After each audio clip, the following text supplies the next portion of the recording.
finalizamos as nossas reflexões em 1 Pedro.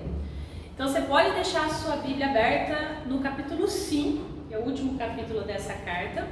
Antes da nossa leitura, eu queria só trazer à memória algumas coisas, lembrando que a primeira carta de Pedro, ela foi escrita para as várias comunidades dispersas na Ásia Menor.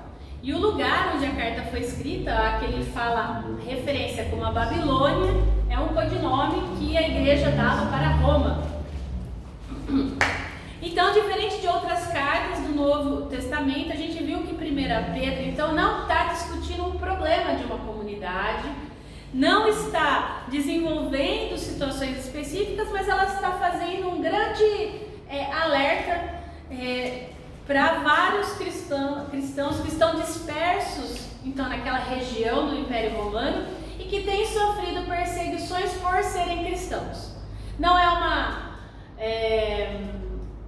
perseguição institucionalizada ainda, como se viu depois com Nero, como a gente vai ver mais pra frente também no Apocalipse, porque João está na ilha de Patmos exilado por causa do Evangelho. Vocês viram que a gente já está dando bastante spoiler do Apocalipse, que é para convidar o pessoal para vir para a escola bíblica, porque em janeiro a gente engata a estudar Apocalipse de vez. Por enquanto é só os previews. Mas enfim, Pedro não. Pedro escreve então para essas pessoas que ainda estão, é a segunda geração de cristãos, tá? E precisa dessas bases, porque eles têm sofrido perseguições, como o que fazer. Algumas pessoas também, assim, alguns estudiosos dizem que muito provavelmente essa carta de 1 Pedro seja uma homilia para o batismo. Seja assim, um sermão antes do batismo das pessoas nessa comunidade, alertando: olha, vocês estão sendo batizados, vocês estão sendo recebidos e vocês vão sofrer perseguições por isso também. Então, tem essa vertente, lembrando que para nós cristãos o batismo é a lembrança de que nós fomos comprados pelo precioso sangue de Jesus. Então, além disso, essa carta ela descreve o cristão nas ordens do mundo. Ela fala sobre obediência às autoridades, às leis, sobre escravos e senhores, sobre bons e maus, sobre submissão no ambiente familiar. Tem muita coisa que a gente não conseguiu contemplar, uma pela questão do tempo e outra pela questão da gente escolher alguns trechos. Então a gente não fez o estudo sistemático da carta, né? Nós escolhemos alguns textos para a nossa reflexão. O fato é que nessa carta nós temos Cristo. Ele é um modelo de referência para a família, para as relações de trabalho, para as relações institucionalizadas com as autoridades. E aqui a gente tem, por fim, esse trecho que a gente vai ler hoje, que vai falar de uma forma muito clara aí sobre a questão da humildade e a referência que Pedro faz, então, 1 Pedro 5, sobre a partir da segunda parte do versículo 5 até o 11. Eu vou ler na nova tradução de hoje, mas dá para você acompanhar aí. Diz o seguinte: que todos prestem serviços uns aos outros com humildade, pois as escrituras sagradas dizem: Deus é contra os orgulhosos, mas é bondoso com os humildes. Portanto, sejam humildes debaixo da poderosa mão de Deus, para que Ele os honre no tempo certo. Entreguem todas as suas preocupações a Deus, pois Ele cuida de vocês. Estejam alertas e fiquem vigiando, porque o inimigo de vocês, o diabo, anda por aí como um leão que ruge, procurando alguém para devorar. Fiquem firmes na fé, enfrentem o diabo, porque vocês sabem que no mundo inteiro os seus irmãos na fé estão passando pelos mesmos sofrimentos. Mas depois de sofrerem por um pouco de tempo, o Deus que tem por nós um amor sem limites e que chamou vocês para tomarem parte na sua eterna glória, por estarem unidos com Cristo, Ele mesmo os aperfeiçoará e dará firmeza, força e verdadeira segurança. A Ele seja o poder para sempre. Amém.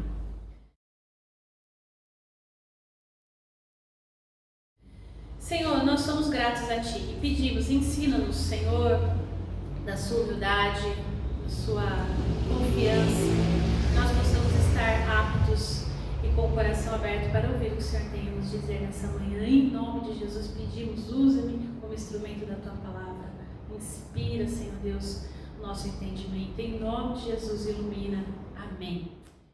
Hoje, então, nós finalizamos as nossas reflexões e esse capítulo 5, se você olhar os primeiros 4 versículos que a gente não leu propositalmente, tá? Ele é dirigido para os presbíteros mais velhos, para os pastores, e tem uma pegada bem assim pastoral e fraternal. Qual é a ideia? De repartir com toda a humildade a tarefa de pastorear o rebanho. Ele se dirige para os jovens, para os inquietos, para os afoitos, pelos aqueles que são impacientes, né? Aqueles que querem logo ver as coisas acontecendo. Mas aí não é só isso, né? Seria uma reflexão muito limitada, porque o capítulo 5 a gente poderia resumir ele na admoestação de conduta, não só para os líderes, mas para todos nós, para cada um de nós, para aguentar a perseguição por um tempo, porque nós temos a promessa de segurança definitiva que o próprio Cristo vai realizar. Então, e é aqui que eu gostaria de ampliar o que a gente tem, não deixar limitado, por isso que eu não li propositalmente esses primeiros versos, porque essa proposta de humildade cabe a todos nós como cristãos, independentemente da função, do dom, para aquilo que Deus te chamou. E o nosso texto, ele se parece muito, né? Eu falei da questão da homilia, ou seja, de um sermão para batismo, mas também a gente pode chamar de liturgia, sabe? Quando vai chegando no final do culto, né? Vai indo para o final, a gente ora o Pai Nosso, tem uma bênção, e aí o culto acaba. Tem uma cara disso esse finalzinho, né? Uma cara de final de culto. São as últimas dicas do oficiante antes de despedir a comunidade, antes de mandar a igreja embora, né? É aquela ideia para evitar soberba, para cultivar a humildade, para confiar todas as nossas preocupações, que não são poucas, a Deus, porque Ele tem cuidado de nós. É isso que a gente cantou, né? Na dor, na lida, Ele cuida, é dele o trabalho, né? Para Ele, para a honra e glória dele. E aí, a nós, como povo de Deus, cabe o quê? Sobriedade e vigilância. Diante do quê? Das tentações, das dificuldades, das lutas do adversário. Que no original aqui é uma palavra interessante, né? Que é antídicos, que diz muito para quem... Aqui a gente não tem nenhum advogado, né? Mas é um termo do direito no processo jurídico, que é o quê? Aquele que faz acusações. Tipo um promotor. É essa função que o inimigo tem aqui no texto de Pedro. De acusar diante de um processo, de colocar, né, enumerar tudo aquilo que está errado. E é isso que o inimigo vai fazer. E por isso é importante a gente resistir ao sofrimento, porque a tendência nossa diante das acusações é recuar. Realmente eu estou errado, realmente tal coisa não está certa. Mas o que ele vem falar é que aquele que nos comprou, que aquele que tem o domínio sobre todas as coisas, é maior que toda acusação e que na cruz levou essas acusações. E que por isso nós precisamos ficar firmes diante do sofrimento. A exortação que segue, se você olhar aí após o versículo 6, não tem mais como alvo só então os grupos de presbíteros e pastores, mas todos os crentes, porque é comum para todo crente. E é interessante porque essa exortação de humildade, ela cabe para todos nós, porque em algum momento da nossa caminhada a gente acha que não precisa mais de Deus, a gente acha que é suficiente. Eu estou ganhando bem, eu sou inteligente, eu me relaciono bem, não, tá tudo bem, tá tudo ótimo, eu organizei minha casa. A gente acaba caindo na soberba de achar que a gente dá conta sozinho de todas as nossas demandas.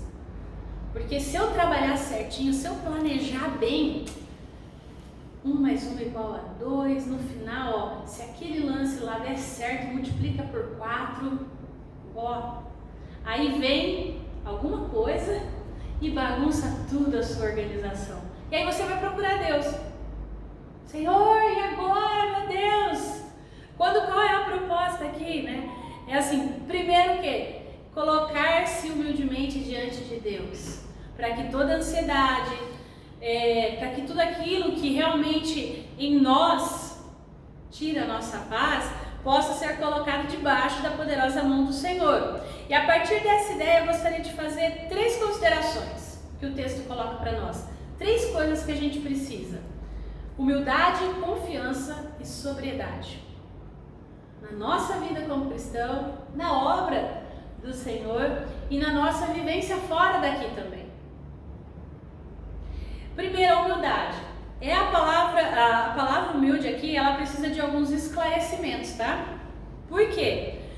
Porque o sentido que a Bíblia usa para a humildade não é bem o que a gente usa no nosso dia a dia. A concepção bíblica de humilde é aquele que está convencido das suas limitações, dos seus pecados e que não procura ocultá-los diante de Deus. Esse é o humilde, né? Humilde não é aquele que é acanhado, numa visão bíblica, que tem orgulho de ser humilde, sabe? A gente conhece bastante gente assim, que tem orgulho de ser humilde. Não é esse. Esse humilde aqui, ele não fomenta a ilusão de que ele não precisa de nada. Ele sabe que ele não precisa. Ele sabe que ele não tem gabarito diante de Deus. Ele sabe que qualquer obra sua não vale nada, por melhor que seja. Ele não tem a ilusão de ser um super-homem ou uma super-mulher, por mais que possam dizer para ele, para ele ou para ela que ela seja. Então, ser humilde na concepção bíblica é saber que existe Deus, aceitar esse Deus e viver a partir da graça e do amor desse Deus.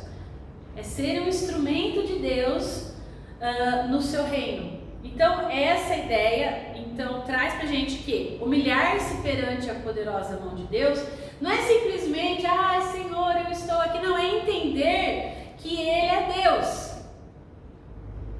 Que essa pessoa é uma criatura e que é filho e filha de Deus por causa do que Cristo fez. Não pelos seus méritos, não pelo seu testemunho, não por aquilo que ela possa fazer. Essa é a humildade no conceito bíblico, é saber quem eu sou e quem Deus é. Então, é interessante isso porque ele traz a memória aqui, né, que convém lembrar que a submissão ao juízo e a exaltação por parte do próprio Deus faz parte de um testemunho bíblico que perpassa toda a Escritura. Porque a frase, né, a poderosa mão de Deus, é comum no Antigo Testamento, você já deve ter ouvido falar, né? E é usada com muita frequência a respeito da libertação de Deus lá do povo do Egito. Então é a ideia de que a poderosa mão de Deus está sobre o destino do povo, e é isso que causa na pessoa, no crente, humildade. É saber que ele não tem o controle das situações e que todo o trabalho é do Senhor mesmo. Isso é humildade no conceito bíblico. É um pouco diferente do nosso conceito de ser uma pessoa humilde, né? Que a gente entende que a pessoa humilde é aquela que não ostenta, que, né, assim, é simples na sua vivência. Não é essa a ideia de humildade que a Bíblia dá pra gente, não. Então, a ideia que a fé se sujeita de maneira humilde ao juízo divino é que é a humildade. Então é essa humildade que Deus nos convida a vivenciar. É totalmente diferente do conceito que a gente tem. A segunda coisa que... eu já estou acelerando, calma, vai chegar lá. É a confiança. O versículo 7 fala para quê? Para a gente se entregar completamente a Deus. E isso demanda o quê? Confiança. Eu preciso confiar para me entregar. Quem nunca viu aquele meme que o menininho está em cima do negocinho e ele vai se jogar, o cara pegar e o cara sai e o menino cai? Não? Eu vou mandar. Pode deixar os reels da vida. É essa confiança no menininho, de fechar o olho e se entregar, deixar Deus guiar. É essa a ideia, né? Então, lembrar que essa admoestação ela é feita no momento em que quem está recebendo está sob perseguição, está sendo perseguido, e Deus fala, confie em mim. Então, dentro do texto, a gente tem uma mensagem que Deus não fica apático diante dessa situação. E às vezes a gente acha que Deus não me ouve, Deus não tá, eu tenho que fazer alguma coisa. Mas no momento de dificuldade, de desespero, Deus está ouvindo. Deus cuida de nós. Não foi o que a gente cantou? Na dor, na lida, Deus cuidará de ti. É uma questão de fé, de confiança, de entrega. E se eu não faço isso, o que eu entro? Justamente no contrário. Se eu não confio, eu entro na ansiedade, na dúvida, na preocupação. Porque se Deus não faz isso e não está presente, eu me desespero. E a gente sabe que a ansiedade é uma das grandes questões do nosso dia. E aí eu queria trazer Rubem Alves. Ele fala que a ansiedade é sofrer fora de hora por um golpe que por enquanto só existe no futuro que imaginamos. Nem existe de fato. Por quê? Porque a gente não confia em Deus. De que aconteça o que acontecer, mesmo que eu me jogue para trás e eu caia no chão, Ele está no controle de todas as coisas. E que eu não sei como. Não quer dizer que todo mal vai dar certo no final. Que Deus escreve certo. Não, não é nada disso. Quer dizer que às vezes eu e você somos vítimas do mal, ou nós somos as pessoas que praticam o mal, mas quer dizer que Deus é soberano sobre todas as coisas e que tudo coopera para o nosso bem. Não é uma visão poliana da vida, no final tudo vai dar certo, pode ser que dê tudo errado.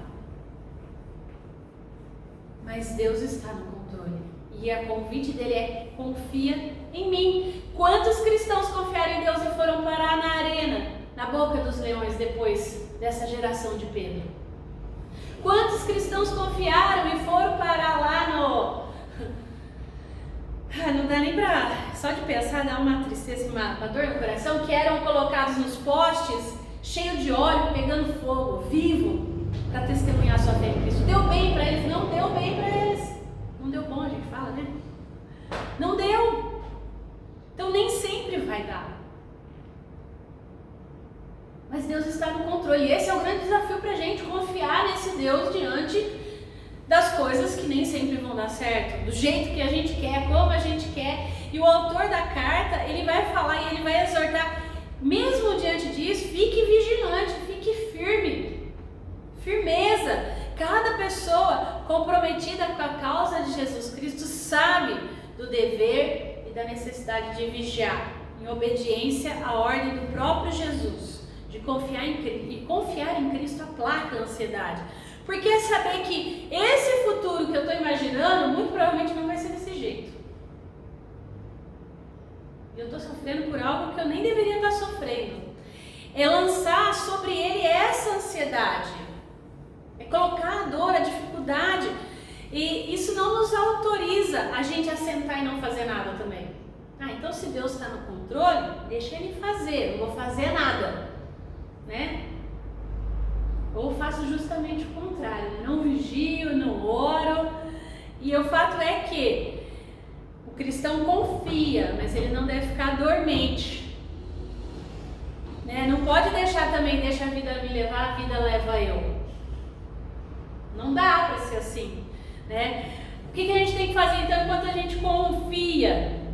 Orar, dedicar o nosso esforço, a nossa capacidade para entender e fazer o que Deus quer de mim naquela situação. Porque às vezes eu não vou entender de bate-pronto o que Deus quer, mas conforme eu vou orando, Ele vai me orientando. E foi o que Jesus fez, que Filipenses fala. A oração livrou Jesus da ansiedade, reafirmou-lhe a confiança num Pai amoroso, Ele deu coragem para enfrentar a cruz. Se Jesus, sendo Deus, se fez ser humano como a gente, passou pela dificuldade, pela ansiedade, pelo medo, pela dúvida, quando orou, foi aplacada a sua ansiedade, você acha que vai acontecer o que com você? No mínimo a mesma coisa. E é isso que nos leva a andar em sobriedade. É uma fé sóbria, uma fé que sabe quem é Deus, sabe que Ele está agindo. na história da minha vida, na história humana, eu posso não entender, mas no final os pontos se fecham. Como diz tem uma canção do... Quem vai fugir o nome do rapaz agora? Você falou daquela hora da música, a gente lembra da música que é Coxa de Retalhos, que fala assim que Deus a gente só vê por trás, a gente vê só os fios soltos, mas que na hora que chegar lá diante de Deus, que você virar a coxa, vai estar tudo desenhado, bonito, tapeceiro. Eu gosto dela na versão do João Alexandre, por isso que eu não lembrava, mas quem escreveu foi outro cantor. Então assim, é essa a ideia. E aí a partir disso, lembra que a gente falou semana passada? Cabeça fria, coração quente. Eu sei as razões da minha fé, mas meu coração arde por causa de Cristo. E por que ficar vigilante? Porque o perigo que está ameaçando não é algo que vem de Deus. Não vem de Deus. Porque o antídicos aqui, o diabo, esse então adversário, esse acusador, não é Deus. E o que o inimigo quer? Roubar, matar e destruir. É isso.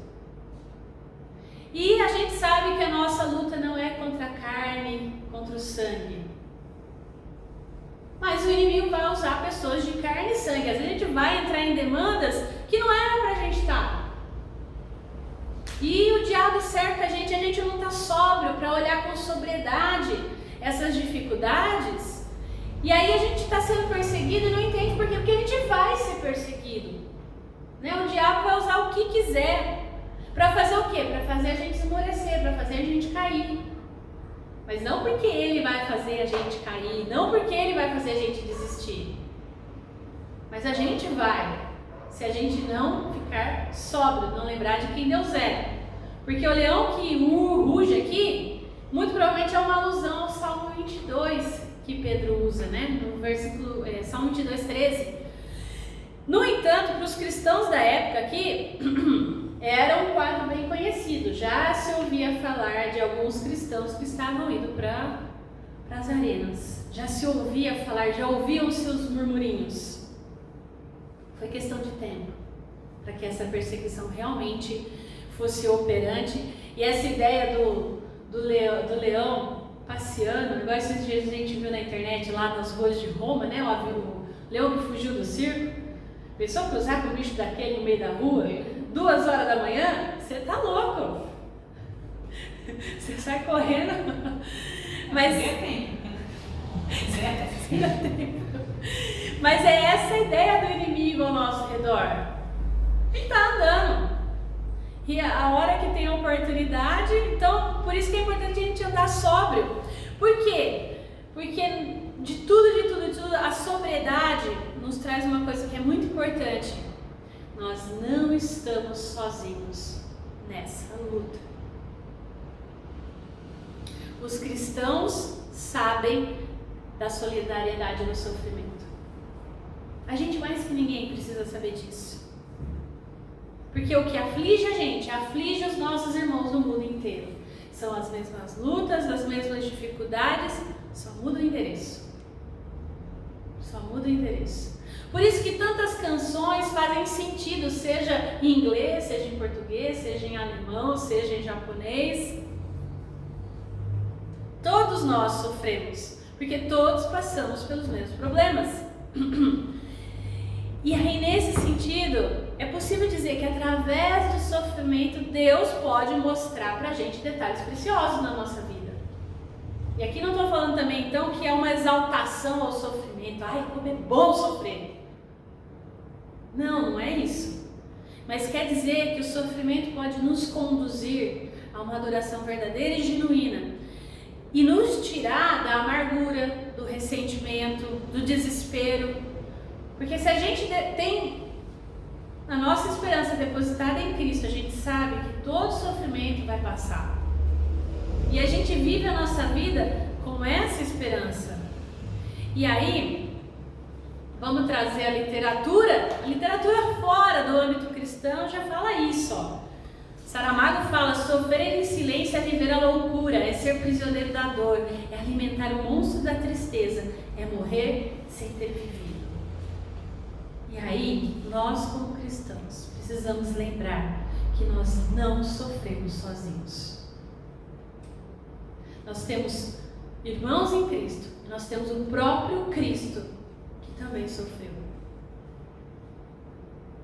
que compactua com nós as mesmas dores. E aí lembra que a gente falou da questão do sofrimento também. Se é pelo que eu estou sofrendo?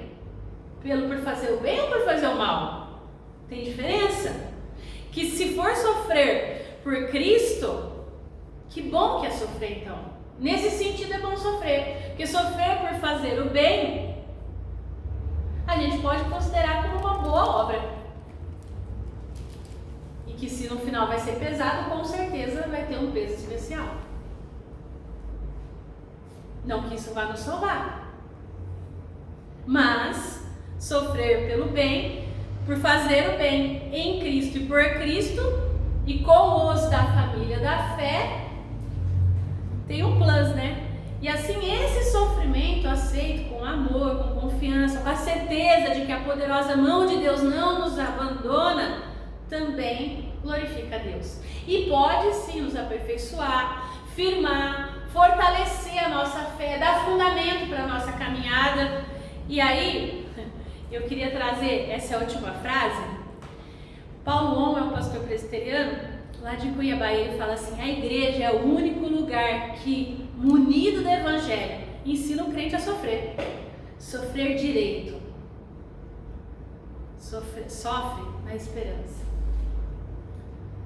Se o fato é que todos sofrem, a gente viu, né, na escola dominical, se até as religiões fora do cristianismo conseguem enxergar isso, e a gente viu que isso é inevitável por causa do pecado que habita em nós.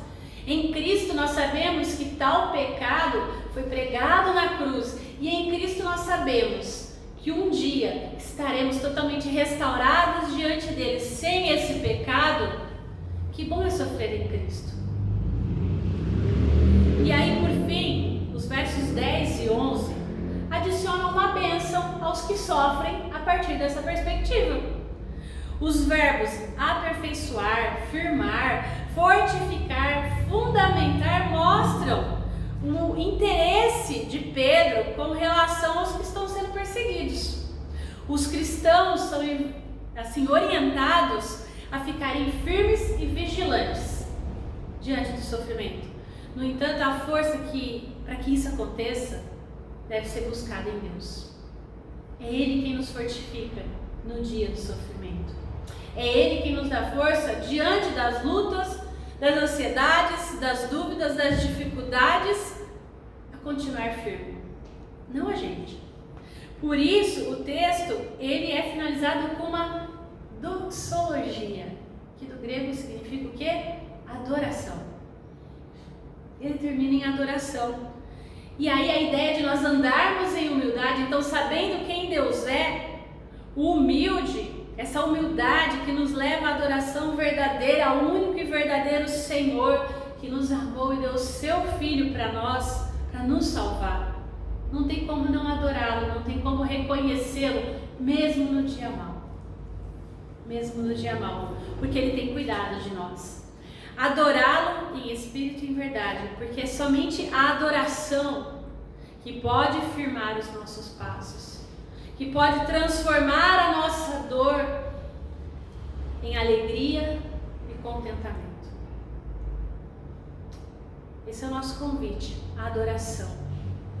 A adoração. E eu gostaria de concluir então: humildade, confiança e sobriedade é a exortação de 1 Pedro para nós nos dias de hoje também. Dias de sofrimento que demandam da gente coragem. Coragem para professar nossa fé. São dias difíceis, dias ainda de perseguição, tal qual essa geração não institucionalizada. A gente aqui no Brasil, a gente pode abrir nossa Bíblia no meio da rua e está tudo bem. Que bom, que bom. Mas tem lugares que a gente sabe que não. Mas mesmo assim, a gente sofre. A A gente enfrenta lutas, a gente tem ansiedade, a gente tem medo, insegurança. Cada um de nós em mais ou menos proporções, mas todos nós temos. E o nosso texto fala que na perseguição e na tentação de vacilar, Deus está conosco. O inimigo pode realmente, como um leão, estar em volta, tentando pressionar a gente a abandonar a fé, a deixar a nossa vida de retidão, de integridade. Ele está e ele vai tentar. Não vai ser uma, não vai ser duas, não vai ser três, vão ser inúmeras vezes. No entanto, Deus está conosco. Os mesmos sofrimentos ocorrem em todo o corpo de Cristo espalhado pela face da terra. Você não é exclusivo. Às vezes a gente pensa, isso que eu estou sofrendo, só eu estou sofrendo. Não, mais pessoas estão passando pela mesma dificuldade. Que nós possamos encontrar pessoas, parceiros de caminhada para nos fortalecer, porque nós não estamos sozinhos. Podemos orar uns pelos outros, podemos confiar em Deus, porque Deus está presente. E Ele não nos abandona sozinhos no barco. Ele pode estar dormindo, mas a gente não está sozinho. Se precisar lá, dar Senhor! Aí a gente vai ouvir um sermãozinho assim dele, homem de pequena fé. O que está acontecendo? Olha o mar, olha a tempestade, olha o governo, olha só essa sociedade, olha a justiça, olha essa saúde, olha Deus. Tá bom, eu estou aqui com você. Confie em mim. É esse o convite que Deus nos faz, que no meio de tudo isso que faz a gente sofrer, que Ele nos aperfeiçoa, que Ele nos dá firmeza, que Ele fundamenta a nossa fé no meio do sofrimento, que a gente possa, como Pedro, terminar com essa linda doxologia, que a gente possa, diante do medo, da dúvida, da angústia, da dor, de forma humilde, louvar o Senhor. A Ele seja o poder para sempre, honra e glória. Amém?